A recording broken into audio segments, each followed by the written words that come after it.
NYK നടത്തുന്ന ലോക പരിസ്ഥിതി ദിനത്തോട് ബന്ധപ്പെട്ട് ഒരു ക്ലീനിങ് പരിപാടിയാണ് ഇവിടെ നടന്നുകൊണ്ടിരിക്കുന്നത്. അപ്പോൾ ഇതിൻ്റെ ഭാഗമാവാൻ ഞങ്ങൾ കോട്ടക്കൽ റണ്ണേഴ്സ് ക്ലബ്ബിന് നമ്മൾ ഒരുവിധം മെമ്പർമാരെല്ലാവരും ഇവിടെ എത്തിയിട്ടുണ്ട്. കോട്ടക്കൽ സൈക്ലിംഗ് ക്ലബ്ബിലെ ആളുകളുണ്ട്. നമ്മൾ ഈ റോഡ് സൈഡൊക്കെ എന്ന് പറഞ്ഞു കഴിഞ്ഞാൽ വളരെ നീറ്റ് ആൻഡ് ക്ലീൻ ആയിട്ട് കാണേണ്ട ഒരു കാര്യമാണ്. ഒരുപാട് വേസ്റ്റുകൾ വെള്ളം വന്നാലും മഴ വന്നാലൊക്കെ വന്ന് കൂടുന്നുണ്ട്. ഏറ്റവും വലിയ ഒരു പാപം തന്നെയാണ് നമ്മളിത് ചെയ്യുന്നത്. അതുകൊണ്ട് ഇത്തരം കാര്യങ്ങളെല്ലാവരും ശ്രദ്ധിക്കുക. ഒരു കാരണവശാലും വേസ്റ്റ് പോലുള്ള സംഭവങ്ങളൊന്നും റോഡ് സൈഡിലാണെങ്കിലും മറ്റുള്ള സ്ഥലങ്ങളിലാണെങ്കിലും ഒന്നും ഇടാതിരിക്കുക.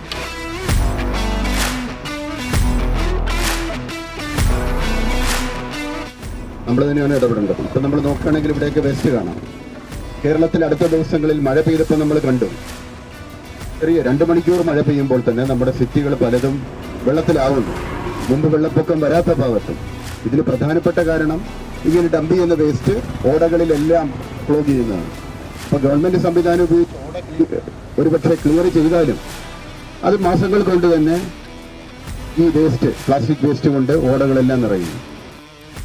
റോഡിൻ്റെ ഇരുവശത്തുമുള്ള വേസ്റ്റുകളെല്ലാം കളക്ട് ചെയ്ത് സൈക്ലിങ്ങും ജോഗിങ്ങും ചെയ്തുകൊണ്ട് നമ്മൾ കളക്ട് ചെയ്ത് നിർമ്മാർജ്ജനം ചെയ്യുന്നൊരു പ്രവൃത്തിയാണ് ഇവിടെ നടന്നുകൊണ്ടിരിക്കുന്നത്.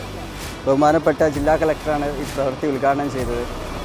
അപ്പോൾ എല്ലാവരും നമ്മുടെ പരിസ്ഥിതി സ്വയം പ്രൊട്ടക്റ്റ് ചെയ്യാനും വേസ്റ്റുകളൊക്കെ തരംതിരിച്ച് ഹരിതകർമ്മസേന അതുപോലെയുള്ള സംഘങ്ങൾക്ക് നൽകി വേസ്റ്റ് റോഡിലിടുന്നതും മറ്റ് സ്ഥലങ്ങളിടുന്നതും നിർത്തുന്ന ഒരു ഉദ്ദേശലക്ഷ്യമാണ്.